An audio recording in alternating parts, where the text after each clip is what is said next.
Hello and welcome to Confidently Wrong, a show by regular dudes talking with confidence about content we have no right to speak about with any kind of authority, but do it anyway. I'm Wesley Nakamura, and as always, I'm joined by award-winning director Brian Redondo and Savon Jones, aka Captain Vonnie. This is episode 113, and with Spider-Man movies being shown on Disney Plus finally, and multiverse Batman coming to the Flash movie, we put their movie catalogs head to head.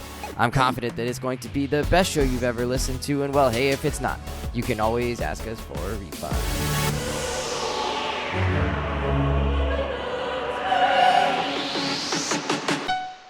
Incredible! Hello, gentlemen. Welcome back. It's good to see you guys. Hola. Savon, I'm loving the bushy goatee / beard going on here. It's, I feel like you could almost do the James Harden now at this point. Like it's pretty. Pretty full. My beard on my cheeks just doesn't connect as much. Doesn't grow. It doesn't grow as full. Like all this, I can grow like a full. I can grow a Walter White. Full. I can grow like a Walter White goatee. Like if I ever decide, whenever I start losing my hair and I go bald, I will have like the black Walter White look on lock. Like my goatee, if I don't trim this rocks to the kids. Yeah, this mustache can turn into like a Steve Harvey. Curl over your upper lip. I know, like it can get out of control real quick. But this is not a fashion statement. This is just me needing to tighten up on my grooming and get my hair done and get cute for the summer. So don't worry. Hopefully next time you see me, I'll be cleaned up and braided up and, not look like a wild man. I would love if you styled your face so that the beard matched the hair on top. And then so is it just a mirror image? Yeah. like mirror, a reflection picture? Yeah, exactly. So you just want a patch of hair at the top like this and then shave the rest of it or fade the side? Good God. Exactly. It's like a mohawk almost. And then you gotta shave your mustache unless you grow a unibrow to connect to the hair on top. One or the other. I'm a hairy dude, so I'm not careful. That unibrow, that's a real thing. Shout out to razors. Because that you Bic, can our number one sponsor. Yeah, you can get that Cro-Magnon look real quick unintentionally. It's not a good look. But anyways, Shout out to our hairy listeners out there. Shout out to the hairy folks back home. All right, so this episode it's gonna be different. We haven't had any new shows to watch or any new movies to watch, so we thought, well, let's talk about some things that we love in our life. And one of those staples has been for many years and decades, really, honestly, at this point, Batman and Spider-Man have really been a part of our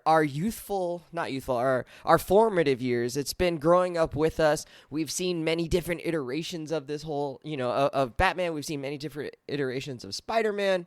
So we thought, you know what? Because these two franchises, these two characters have been around for so long and have had many different versions of them, let's do a little bit of versus battle here, a little comparison. So the ground rules are basically the parameters are, we're only talking about live action movies here. So we're not talking about animation. We're not talking about TV shows. No Spideyverse.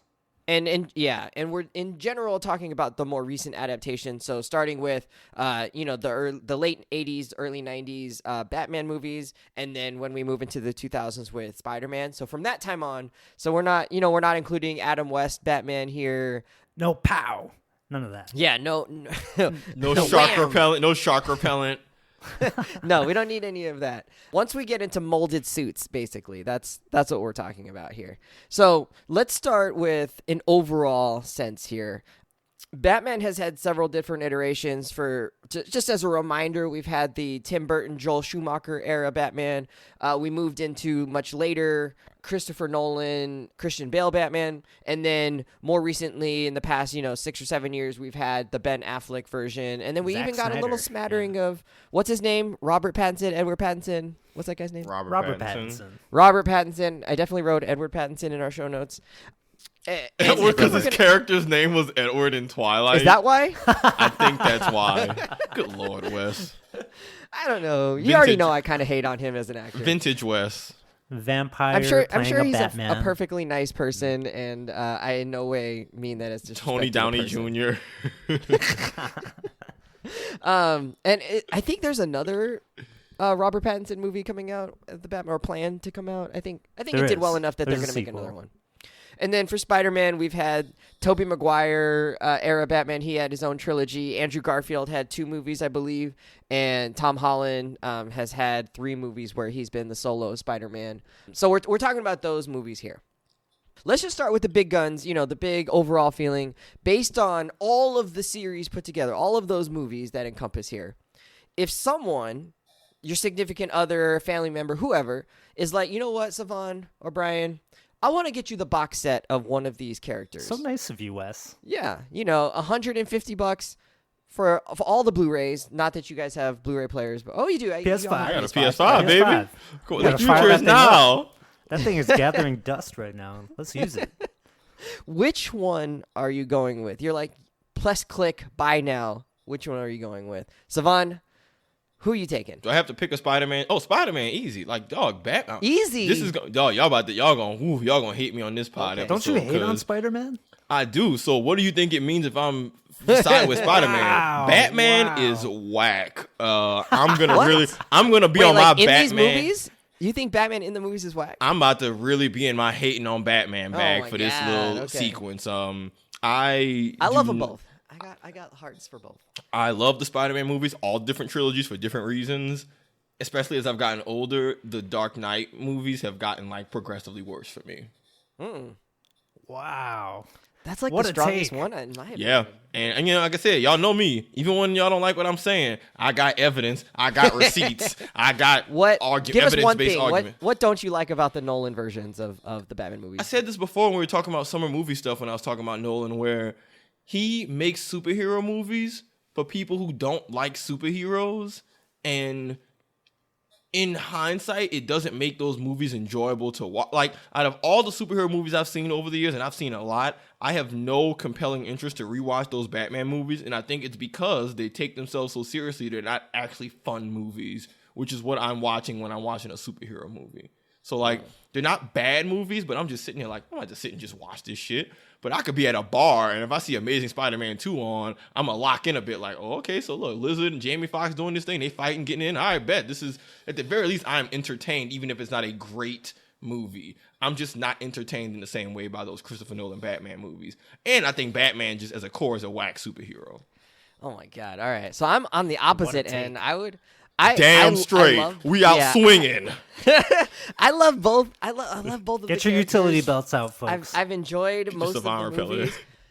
I'm taking the Batman box set. Batman #1 was one of my favorite superhero movies as a kid. I made my parents take me to the drive-in theater to see it when it opened. I think we went on opening weekend, double feature with Free Willy, which made me cry my eyes out. I don't know why they thought those two would be good to Wes's to all-time favorite combine. movie. Oh man. And then the Christopher Nolan ones, we hadn't seen a movie like that really around a superhero or a comic book movie before that, and so that was really cool to see Batman Begins, and then especially when he amps it up with Dark Knight and we get the Heath Ledger Joker. I just love those, and then honestly the Zack Snyder ones are not as fun for me, or I don't even know if they're all Zack Snyder, but the Batflick ones.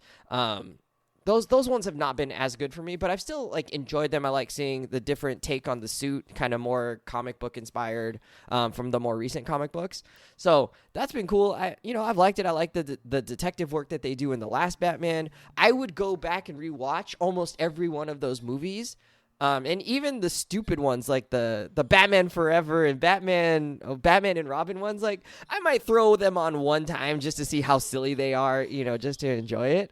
Because there are enjoyable parts. Yeah, Mr. Freeze, Arnold Schwarzenegger's Mr. Freeze. Everyone chill. That's just kind of silly and funny. Yeah. So that's the box set I'm taking. And I wouldn't take the Spider-Man because there's quite a few that I wouldn't enjoy. I don't like any of the Tobey Maguire ones except maybe the one with Dr. Octopus. Awful take. I'm kind of with you, Wes, man. Awful So, take. do Y'all not are like the those worst Spider-Man people. Because such a high percentage of the movies I just wouldn't watch, I think I would take the Batman one just for value there. All right, Brian, what you think? I mean, I gotta take some. I gotta argue against Savon's in a bar watch a movie test here, because That's not a good test. if you throw on The Dark Knight in a bar and you see that motorcycle scene when he like drives towards a wall and it flips over, That or was when amazing. the 18-wheeler truck explodes and flips over itself. And then the Joker walks out. Oh my God. Or the even crash just car. the Joker joyriding in a cop car with his head out the window and his wind blowing in the air. Like a dog. Those just look real cool, man. That I don't one was know good. what you're talking about. That one was good. I think the first one and the third one are not good. Like what the about first one is the Batman too? Like the most recent one, the really dark one with Edward Pattinson. Like the upside down shot with the fire and Batman is walking towards you, but it's upside down and like Penguin is waiting. Like, come on, that's just cool. I'm just so over Batman. As like some of it is like I am openly admitting I just don't like the character Batman.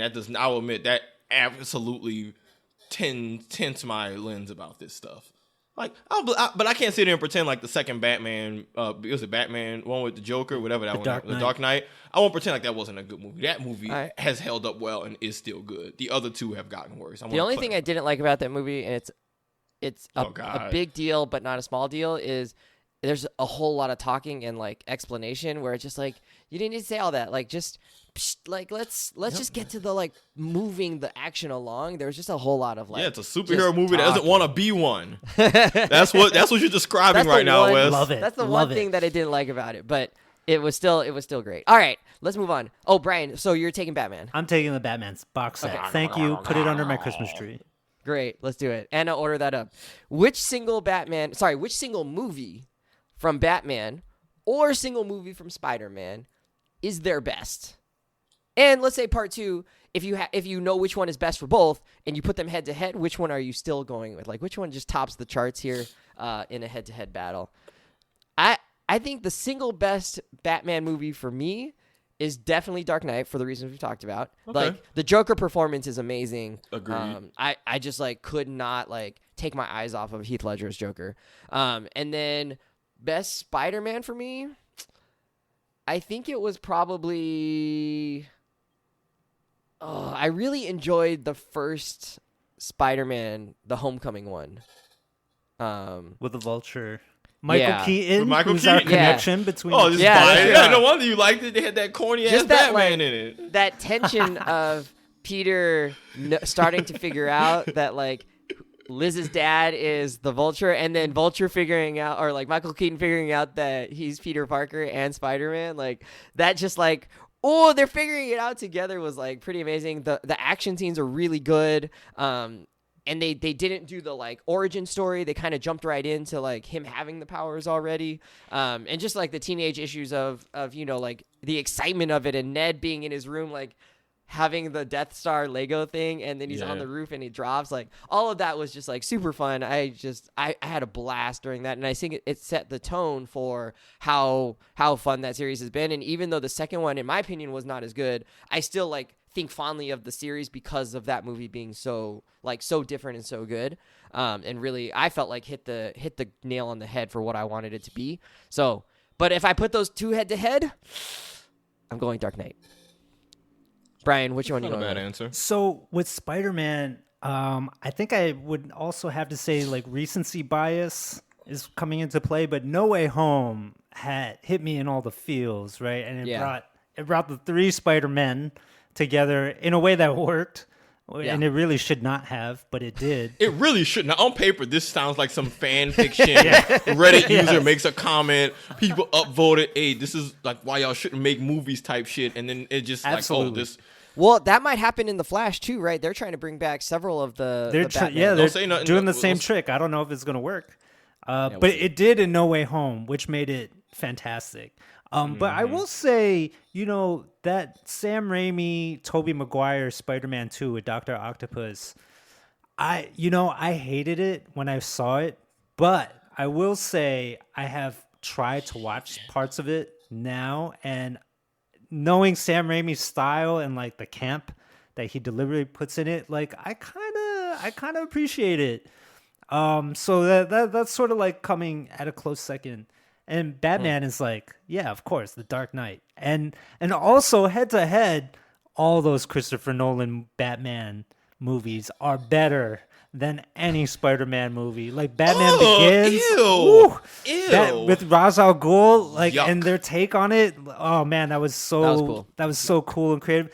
Even Bane, who gets a bad rap, he blew up the football stadium during the football game. Like Hines Ward is looking behind him, like, where did everybody go? They're in the ground, buddy. They're in the earth.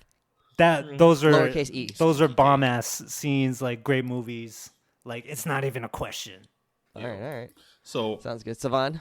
So the Joker Batman was the best Batman. But three votes for Dark Knight. So I mean, it's a good movie, but I will also say is that it is amazing in its own right. But I also want to be clear that I think all of the other Batman movies are fairly mid, just across the board. So like this D tier, C tier. No, not like B minus tier. Like all right. they aren't like if you're a Batman fan, I see why you'd enjoy it, but I know why me is like I'm not already pulled in by it because it's Batman. I'm not gonna like it as much. But no, but that one, it was a really good movie, but I still just don't have a particular high opinion of just the Batman movies across historically. With Spider-Man, it's tricky because I agree. I think Spider-Man 2, because even before the MCU popped off, I used to be firmly in the camp that Spider-Man 2 is the best superhero movie of all time. Like, I used to really be strongly in that. Which Spider-Man 2? Which a lot of people say. Spider-Man 2, Tobey Maguire, with Dr. Octopus, you know, where he quits being right. Spider-Man and, like, has the whole Spider-Man No More thing. Like, that good comic adaptation. Even as a kid, like, the train fight scene with him and Doc Ock was some of the best fight choreography, even as a kid. I remember a shot where he jumps and fits through this little small rail gap on the speeding subway train to avoid getting splattered. Amazing movie. But I think what's challenging about the Spider-Man movies is that Spider-Man 2 is the best just standalone Spider-Man movie. And as much as I love Tom Holland's Spider-Man, and this isn't a knock on his movies, I think it's just like a tone thing. His movies still feel like they're larger MCU movies. And that's not a bad thing because I love that he gets to interact with the larger Marvel universe. But like, it's almost like apples to oranges why I like them. So for me, it's probably similar to you, Brian, like No Way Home. Yeah, that was the most recent one, right? Mm-hmm. Yeah. No Way Home was amazing, and I love that movie, but I loved it for very different reasons than why I love Spider-Man 2. Spider-Man 2 was good because it's only about Spider-Man and this one particular Peter Parker story, but Spider-Man No Way Home was good because it was a dope Spider-Man story in the larger connected Marvel universe. And so, I don't know, I appreciated those for different reasons. Like, I like that you got to have the legacy of Iron Man and Doctor Strange in that movie, but I also like that Spider-Man 2 is just Spider-Man and Doc Ock going at it, whatever their personal beef is. And so, I'm going to put them, like, next to each other as, like, almost like a 1A, 1B. I can't definitively say one is better because I'm appreciating them for very different reasons. But Spider-Man 2 is an amazing movie. Very nuanced. Sam Raimi. Yeah. I mean, I don't know. I mean, that's why Tom Holland Spider-Man is so like interesting for me because I think he's an amazing Spider-Man, but he's never had to do the only Spider-Man stuff, which is a blessing and a curse for me. I think there's a good time to point out too, if people have been living under a rock or haven't visited Disney Plus, that the Tobey Maguire Spider-Man movies and the Andrew Garfield movies are now on Disney Plus streaming, so you can watch those anytime you want and go check out all these claims. You don't even need whether the box they set. actually. Yeah, whether they do actually hold up. And then the MCU Homecoming Spider-Man actually just came out on Disney Plus as well. So you can go back and watch Tom Holland's first solo Spider-Man movie. The other two haven't come out yet. I think there's a plan for sure for No Way Home to be on there. No, sorry. What's the second one? Far From Home. The one with Mysterio. Yeah. I don't know if they've movie. announced. You like that one? I didn't. I Like mean, that I one. like all of the Tom Holland Spider-Man movies. Right. I just put a unique asterisk up. It's not a solo Spider-Man thing because of all the other characters. But like, I enjoyed those movies. I loved Mysterio. I thought the second one was pretty solo. Anyways, whatever. And then the third one, I don't know if they've announced whether that one is going to make it to Disney Plus or whether they're going to hold that one back yet. So we'll see. We'll see what comes of that. Maybe they're still in negotiations about when that can actually come to Disney Plus. All right, let's do a little bit of rapid fire here because we want to move on to a little what we're loving here at the end of the show. So our question here: you have to delete a trilogy or an era from a catalog for each. Like, you could delete, if you want, the Christopher Nolan era, right? which series has to go. We don't need a whole lot of explanation here. Just like, we get it. You didn't like that particular set of series. So, Savon, it sounds to me like you're deleting the Christopher Nolan era for the original Batman, or for the Batman series. Is that true? And then if for Spider-Man you could get rid of one, which one are you getting rid of? Well, for Spider-Man, I just do the Andrew Garfield series. I don't think they're objectively bad necessarily, but Andrew Garfield just wasn't a great Spider-Man to me. You know, I always was in the camp that Tobey sold me on being a really good Peter Parker. Andrew Garfield sold me on being a really good Spider-Man. And then Tom Holland was a good middle ground. But Andrew Garfield never felt like a nerdy Peter Parker in the movie. So that always kind of made me not really be invested in his Spider-Man. Like, the guy was this tall, stylish, modern guy. I'm like, dude, you aren't a nerd. Like, you, like, dog, you're a good looking dude. Yeah, you're a good looking dude who's smart. Like, you should be very popular in this school. Compared to Tobey Maguire, I was like, oh yeah, man, this dude's a goober. Like, I was sold on him being a goober. So it'd be those out of that. Pretty easy cut. And then for the Batman, so we're talking like the 90s Batmans too, right? Yeah. Sure, yeah. I cut those. I mean, those just look like, as self-serious as the Christopher Nolan ones are, sometimes I've seen enough of the 90s ones to just be like, nah, it's just, I don't even see myself sitting down and watching this shit as a joke. There were so many like fast food tie-ins and like merch tie-ins to all the, man, you're missing out. I'm really struggling. And you know, but also they just have so many other mid Batman trilogies they pump out that, like, you know, you could cut Batfleck and a bunch of the other ones too, and no one would be. I wouldn't cut the Nolan stuff. I would cut pretty much any of the others and not lose any sleep. So controversial. I would cut Robert Pattinson Batman because I don't think we need it. Like, Nolan he did that. He already did it. And for nostalgia factor, I kind of love George Clooney and Val Kilmer Batman. Like, the age that I was, those were just kind of like hilarious movies, and I don't want to forget them. 3 Batmans in 4 movies? Yeah. Michael Keaton, Val Kilmer, George Clooney. Oh boy. Listeners at home, when we were talking before the episode, I literally thought, these movies are these movies are all separate, and it was like, they're actually connected to each other. I'm like, so they just, what in the Hollywood nightmare was going on with them to where they just had a revolving door? Dude, if they did that for any modern superhero stuff now, you would say, hey, this series is tanked, this is awful. Man, thank God they didn't have internet message boards on the scale they have now, because they would have been ripping this crap apart. Like, shout out to not having the internet back in y'all day, because I feel like that spared those movies a lot of hate that they probably deserve. But that's how you know, like, IP is king, right? Like, Batman is such an iconic character that you could just swap him out with whoever and still make $1 billion. That is not the flex you think it is.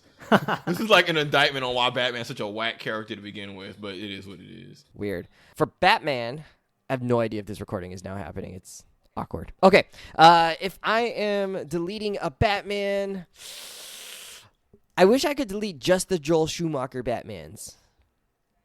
Batman Forever and Batman and Robin. Nope, you got to get rid of the whole trilogy. You can't pick a couple out the trilogy, so you get rid of all them joints. Good call. I would have done the same. I did do the same. You're just like me, Wes. We're like brothers. All right, then I'm getting rid of all the Batfleck movies. I didn't watch those as carefully.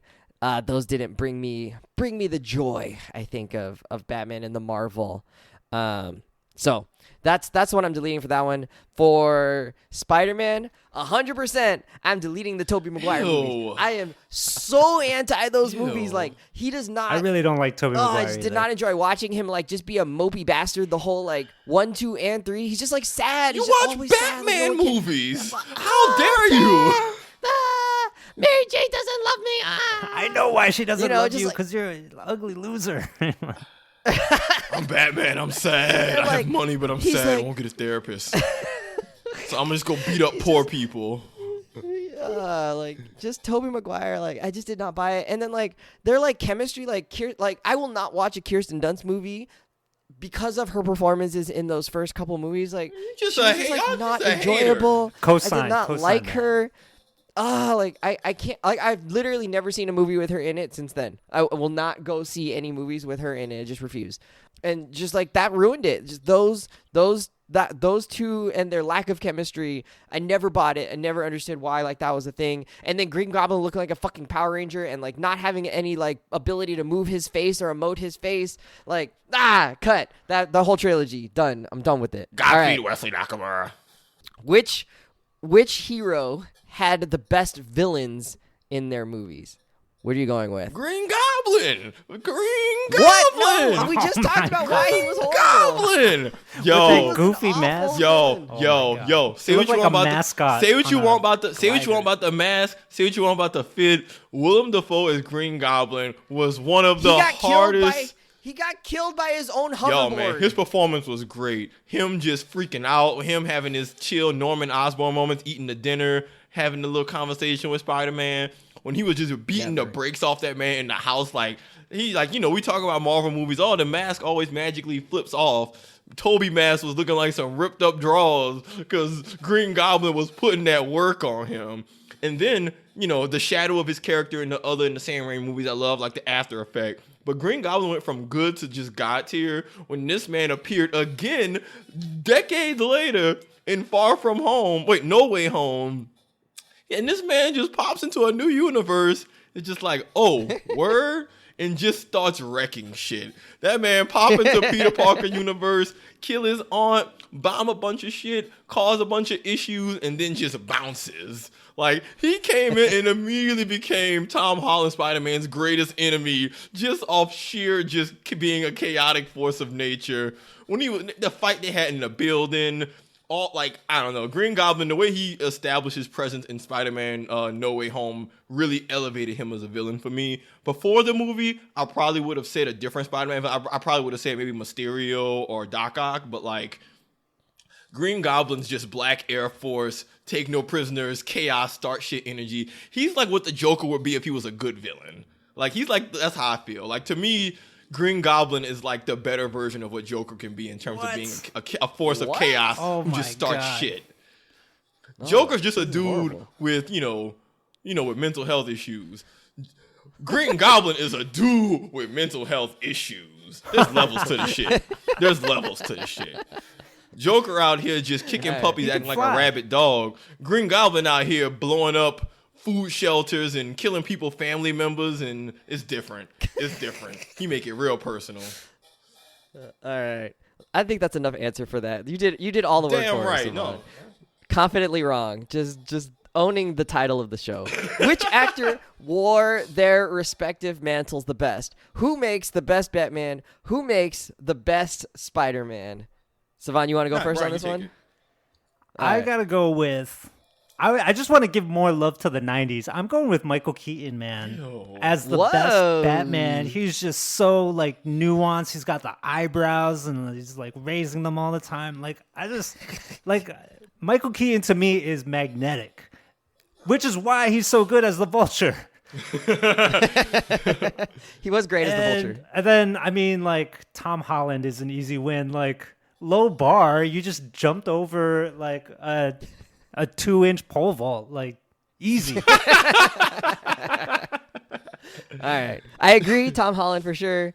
Batman, I'm going Christian Bale.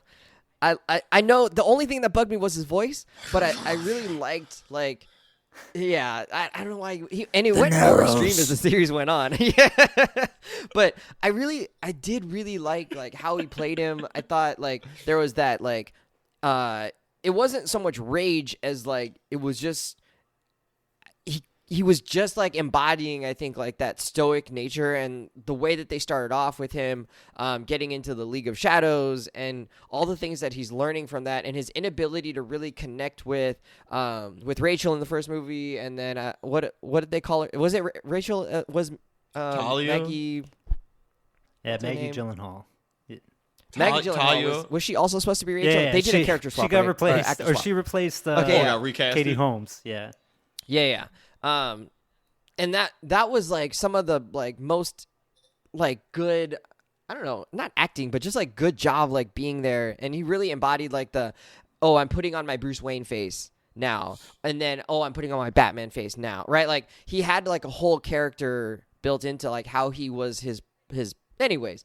The different personas of Bruce Wayne is what you're saying. It was like, yeah, it was obvious and it was believable and it was great, and like just having him to bounce off of Alfred, Michael Caine's Alfred was phenomenal. I thought their work together was really good. So to me, that combination, his ability to interact with Joker in the second movie was just top tier. I'm going with Christian Bale. Fair.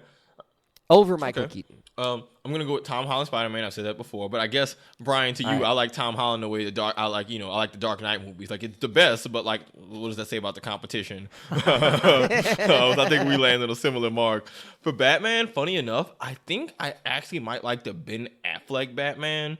Not in terms of the movies themselves, which I think are just god awful, but I actually think in terms of who I see and like I'm sold as like a Bruce Wayne character. I actually think Ben Affleck was a really good Bruce Wayne. All of his scenes where he did the Bruce Wayne stuff, even like the Superman scene, I bought the bank, and some of those things, I like that more than the vibe I got from Christian Bale's character. And then I always felt that, and maybe this is like a body typecasting thing, but Christian Bale to me never really had, between the voice and him being more of like a kind of a lithe, slimmer dude. Yeah, it's too small, right? I've always kind of pictured Batman as being more of like a bulky guy who has a bit more weight on him. So to me, just in terms of the visual, Ben Affleck was always kind of, I think he fits the style of the Batman Bruce Wayne duo better. That being said, I mean, he was still your boy Christian Bale was in objectively better movies, but if I could have the Christopher Nolan movies but have it be like Ben Affleck's Batman within those playing it, I actually think I like that a bit more. Wow, I'm trying to imagine that right now. Christian Bale, but I thought his Bruce Wayne but was really good. Like, as bad as some of the Batman versus Superman stuff I think the funny parts are funnier. What? The funny parts are funnier, like where he was like, "What's your superpower?" And he's like, "I'm rich." I mean, and that's almost like, I think Batman needs. Yeah, I don't know. I just think Christian Bale's Batman was just a smidge too serious for my takes. I didn't think he was small. He was serious, but I didn't think he was small. I thought he was. He was just like he's just not a stocky guy. Even like if he's ripped and in shape, he's more of that. I don't know. All right. He needs to be built like Jokic or Zion more.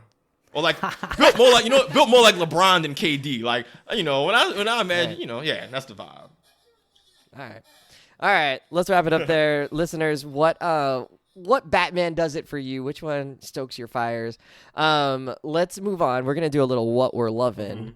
Duriel's intro music. Insert right here. What We're Lovin'. How does it go again? What We're Lovin'. What We're Lovin'. Echo chamber. All right. Well, what's your What We're Lovin'? Savon, I want to hear what you're loving. Yeah, I'm gonna come out swinging. So some people know I was like really sick for the last couple weeks. Like I had really bad bronchitis, so I was just out of work for 2 weeks. I thought I had a cold. It wouldn't go away. They say, "Hey, you sick." So I'm at home just doing nothing, right? So I finally decided, okay, I'm gonna buy a new game, keep myself occupied. So I bought Jedi Survivor, the new Star Wars game. I hadn't played Fallen Order.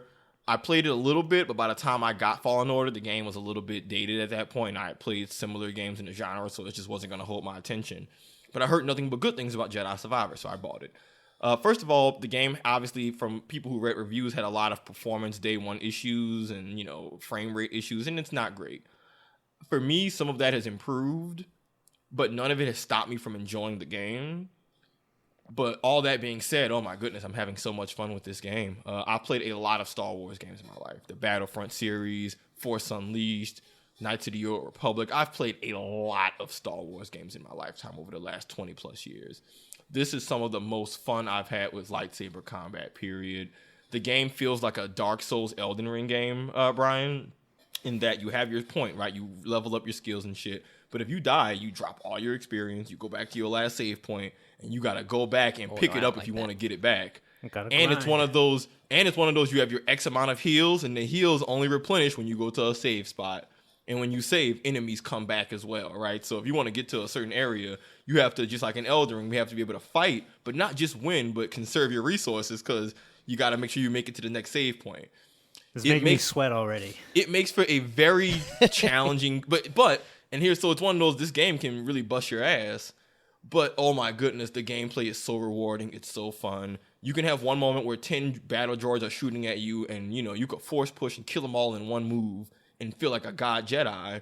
But also, just like in Elden Ring and Dark Souls games, right? If you're off even a little bit on your timing, your spacing, your whatever, you'll get absolutely overwhelmed and destroyed.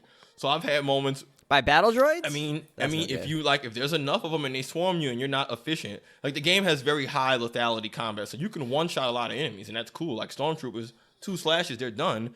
But if it's a group of them all shooting at you, I mean, we saw the movies, Order 66, the Jedi lost, because sometimes, hey, you could be good, but if you're getting jumped, that only goes so far. And so it really does feel like how it is in the movies, where I feel powerful. I feel like if I'm smart, I can wreck an entire room of enemies and look like a badass. But if I don't parry and space and manage my resources, you will get absolutely bullied.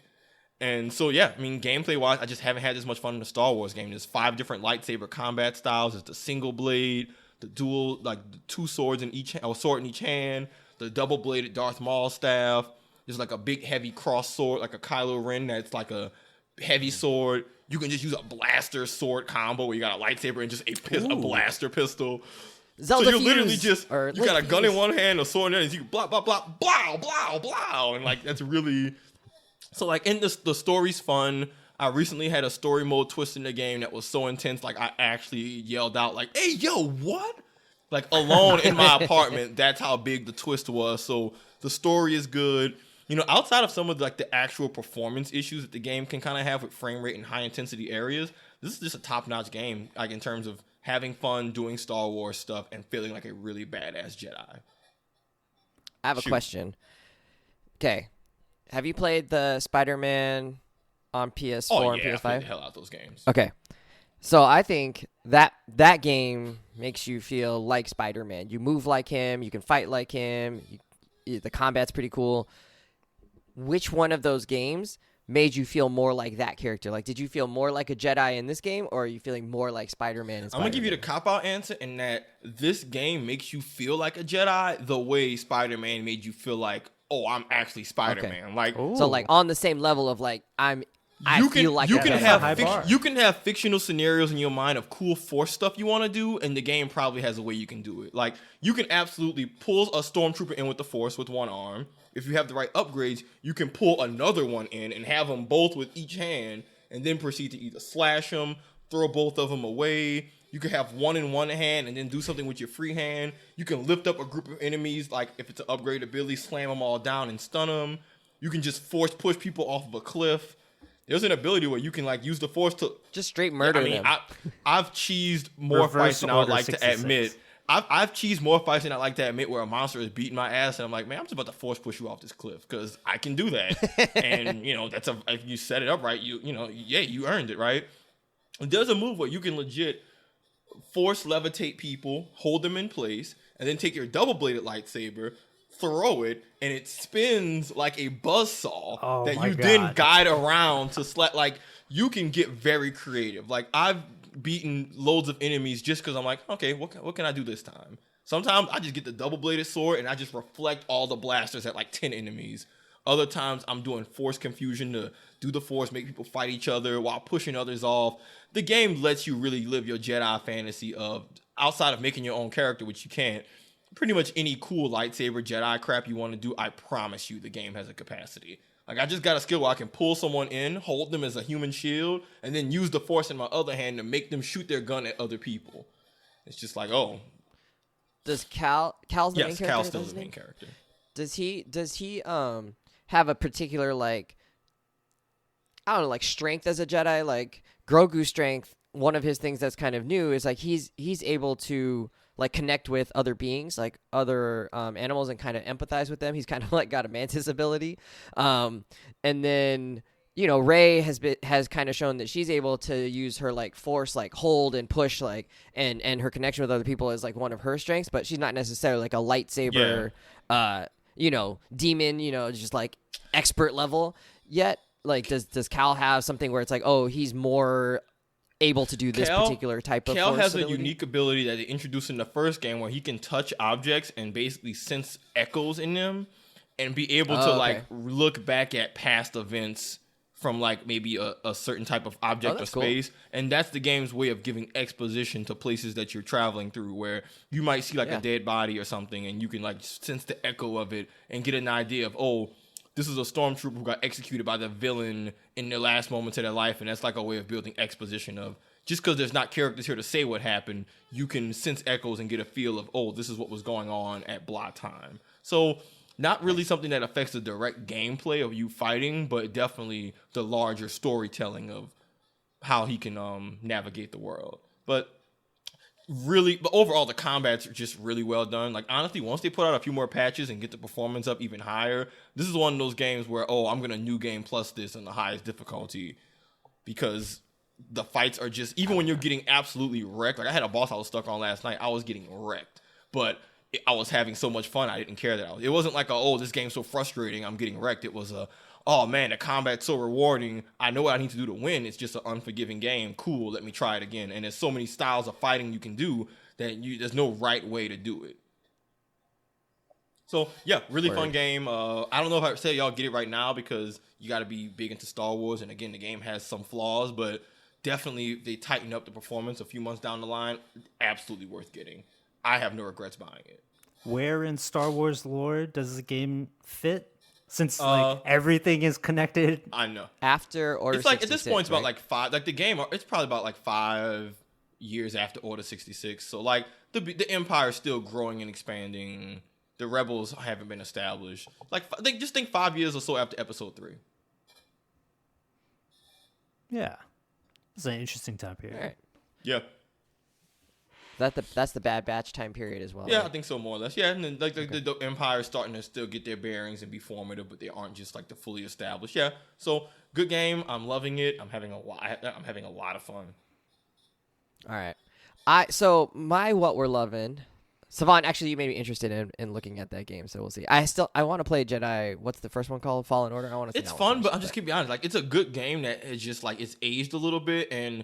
And from what I've read reviews wise, like Jedi Survivor just takes everything about Fallen Order and just improves on it. So, like, I watched a video recap of the story, but I don't think you're missing anything gameplay wise. That feels on brand. All right. So, I wanted to talk about White Men Can't Jump, which released on Hulu the other day. Maybe yesterday. I don't know. It just came out. But man, you keep talking about this movie. Have you seen it yet? I know, but I don't think. Have you watched it yet? So I watched it, but I don't think I can put it in what we're loving. It was medium. WWH. It was a medium movie. What we're hating?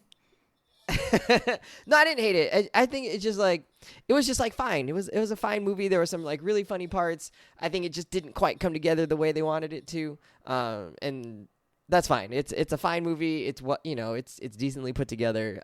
It doesn't have any like glaring like, oh, this is like a bad movie. It just like it never became like a really was good it 30 movie years or, like, too really late? Great movie. Like, is it one of those just like, yo, it's not a bad movie, but like some movies are just a product of their time, right? Like, has the culture just changed where the jokes won't land the same way?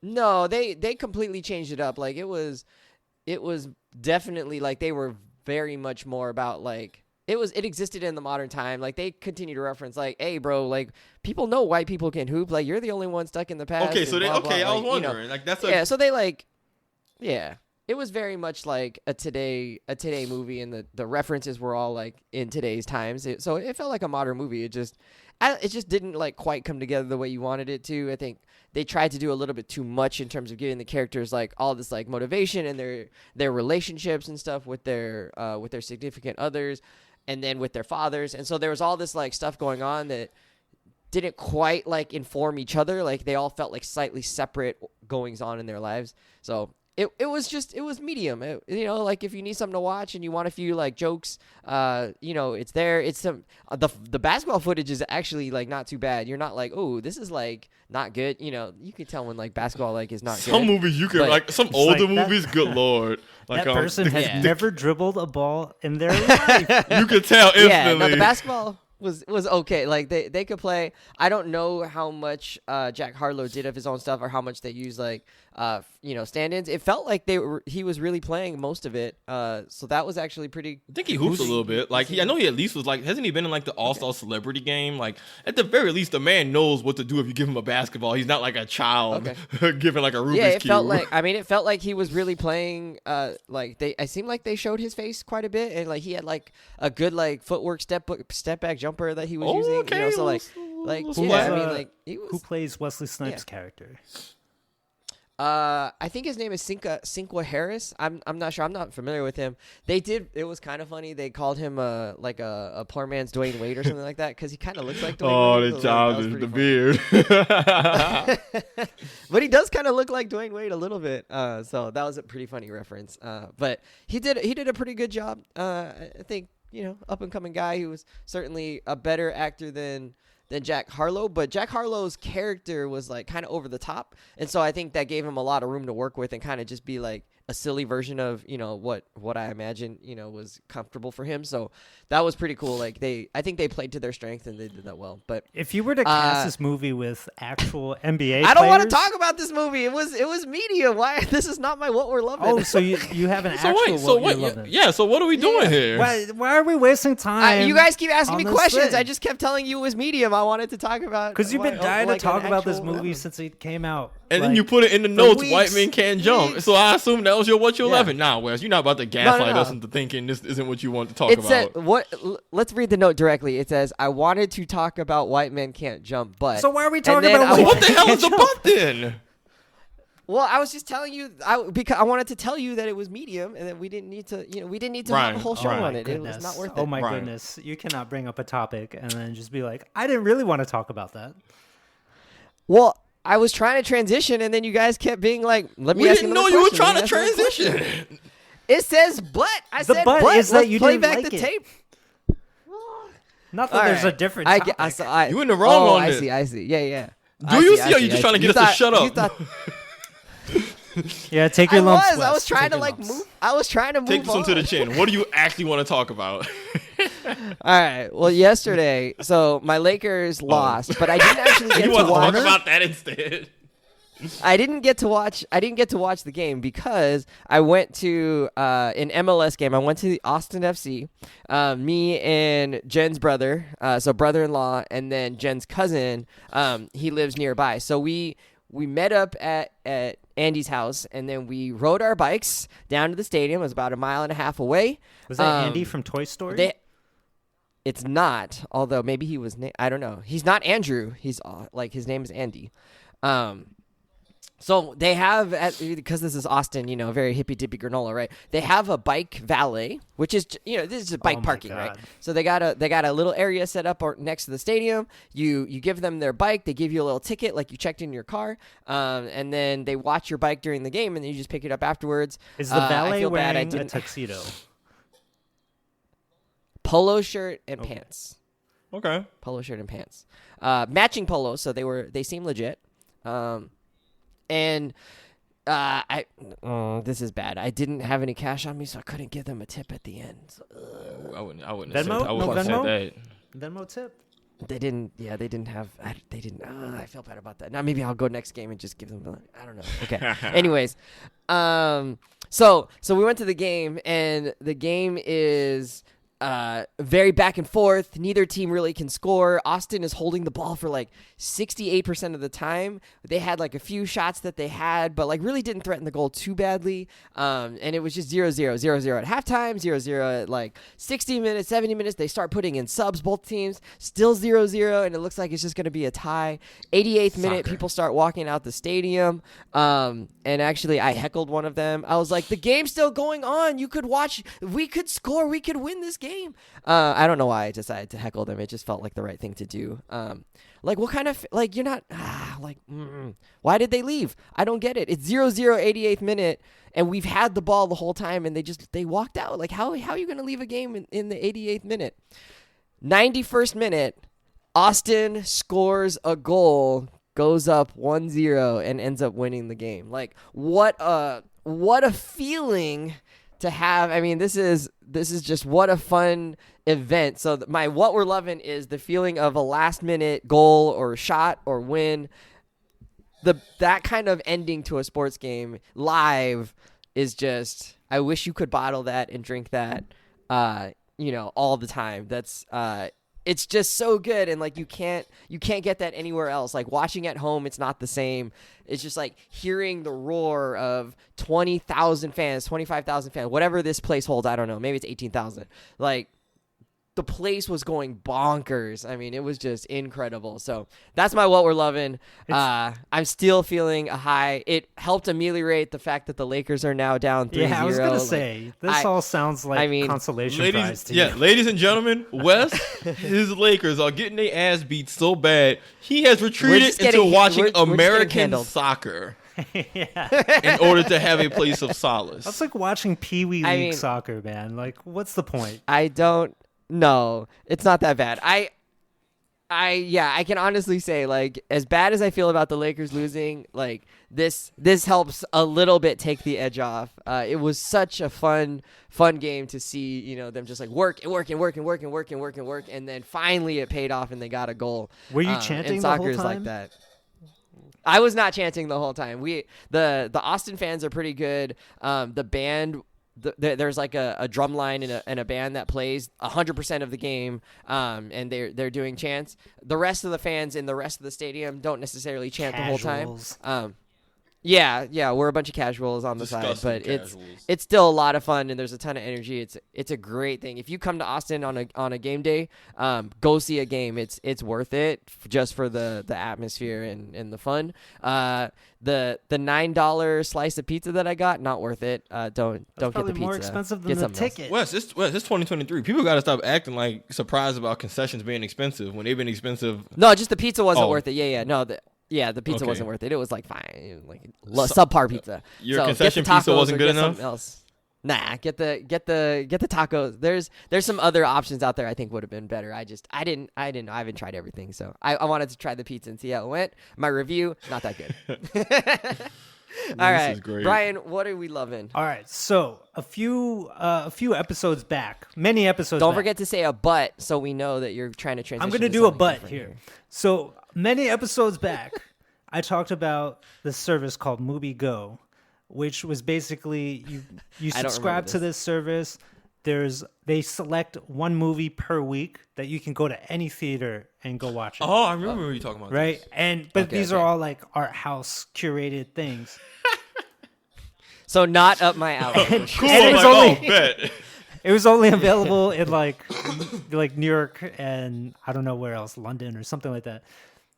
Yeah. And we both. I looked it up and I was like, hell no, I'm not buying. I have canceled that subscription, ladies and gentlemen. I'm out because I have replaced it with the return of Movie Pass. Do you guys remember Movie Pass? Where the theater thing when you pay like a subscription and you can go all you want or some shit? They send you a credit card and then you could watch unlimited movies. And then they went bankrupt in like 2 months because that is a completely unsustainable business strategy. Like it just like didn't make any sense for the price that it made no sense. Yeah. You paid like $20 or like $80 once, I think, and then you had the whole year of like free movies. Something really outrageous like that, right? And so it lasted a few months and flamed out, went bankrupt. They have come back like a phoenix rising from the ashes, and they are now doing movie pass. It's in beta, right? The new Movie Pass, which I of course have subscribed to because for me, it's like the basic plan is $20 a month, right? I don't get unlimited movies like in the glory days of Movie Pass 1. However, you do get an allotment of credits, right? And so for my New York City plan, right, and it's more expensive for New York and Southern California, I pay $20 a month. I get 68 credits to go towards any movie anywhere. It's a random number, not 70, not 65. Yeah, it's a little weird. But in other places outside New York, you could do like $10 a month for 35 credits, or $20 and you get like more, 72 or something like that. Anyway, so they value you basically have this allotment of credits, and they value each movie and the time you see it, a number of credits. So if I see a movie on a weekday, it's like 30 credits. If I see a movie on a weekend, it's 60 credits. And then like if it's a matinee movie, it's also cheaper or whatever. And so I've been living my life, man. I'm like going out to the theater. I'm like watching all sorts of stuff.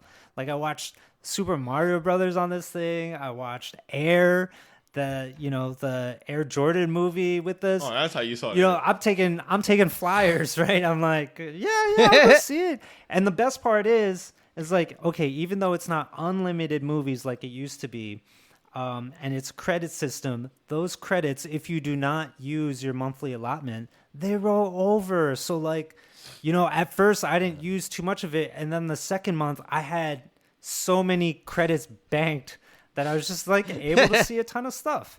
And it's like, I think it's like a pretty great option, especially if you live close to a lot of different movie theaters. And like, I live in an area where there's no AMC. Like I got to go into Manhattan to go to an AMC.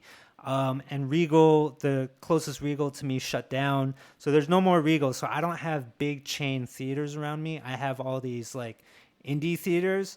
Some good, some bad. The biggest one, actually there is one chain. It's Alamo Drafthouse, which is near me. Oh, that's a Texas thing. But like, so this works for me, right? In my area, I can pick and choose. I could go see, because MoviePass doesn't have partnerships with AMC and Regal, right? Correct. It's not like, AMC, like you could be a Stubbs reward member or something and also do a similar subscription, but you're stuck to AMC and whatever they program. With this, I can go see a blockbuster movie at a very nice Alamo Drafthouse and have a meal with my movie, or I could go to some like low-grade indie theater and watch like the latest A24 movie that hasn't been programmed elsewhere. Or I could go to like the Art House movie theater that's showing like some movie from, like 1955 that's been restored, and like go watch that. Have you done that? Not yet, but soon. But Maybe you could. soon. So it's nice. I like it. The one drawback, though, I will say, is that now that we are in an era where you reserve seats for movies, you cannot do that through MoviePass. That is like the one big drawback. You actually have to physically go to the theater to use the credit card that they send you to buy your ticket. And because it's a combination of credit card and app, right? So like the app has location services, it knows where you are, and you gotta be at that theater to activate the card, and then you use your card to buy the ticket. So it can be a little tricky. It's a little tricky, like if you're trying to see something that's super popular opening weekend. Yeah. Right. But for everything else, like, yeah, why not? Like, like what's a random movie that came out? Like, I don't know. I might go see something like, I don't know, Fast X, like a week later after it comes out or something like that. And, Yeah. no sweat off my back. Little Mermaid. Yeah, definitely not going to watch that. That's gonna be popping. Not even. I'm not wasting my credits on that one. All right. But we don't even have that service where we're at though in Michigan and Texas. So we're just assed out. No. So MoviePass is everywhere though. Okay, so MoviePass is everywhere. Okay, so this is something that we this is different from Mubi Go, which I canceled. Replaced it with MoviePass. Okay, so if I like to go to the movies by myself, this might actually be like a little move because I'm assuming it's harder to try and get an organized group to get y'all locked in seats as a group. But if I'm just like, hey, I want to go to the movie Saturday morning alone, I just gotta go to the place. It just means that I can't buy my tickets preemptively to pick my seat. I just gotta be there day of before the show to get it locked down. Otherwise, it's fair game. Am I hearing that right? Yeah, pretty much. And like, certain theaters, they don't have reserved seating, right? Like more the old school kind of theaters, they don't really have that. So like you're doing that no matter what. And so that's not a big problem. And yeah, if you go solo, it's cool. Like I've also gone to movies with Anna, and like we just buy separate tickets. because I'm using one with the Movie Pass credit card, and we're using one on the regular credit card, so it's all good. And yeah, and like the cheaper the movies that cost fewer credits are like weeknight movies anyway. So if you're going to see a weeknight movie or something, like you can get a seat, that's no problem. Cool. Okay.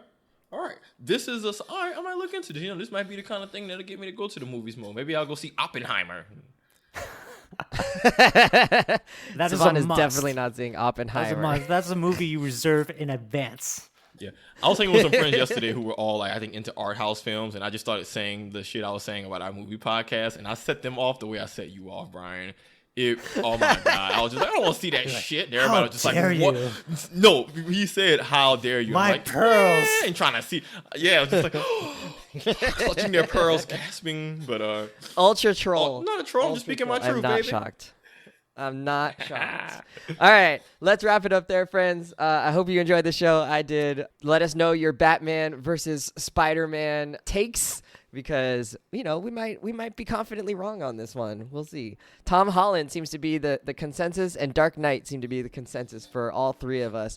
Do you agree? Was there a better Batman movie out there? I can't get along with the Batfleck one though. All right, friends, that'll do us. We'll see you in a week or two whenever we have time to podcast again, because it's summertime and we're going to be on vacation sometime. So yeah, I might see be you on later. summer break. Bye. You hear me? Adios. Laters.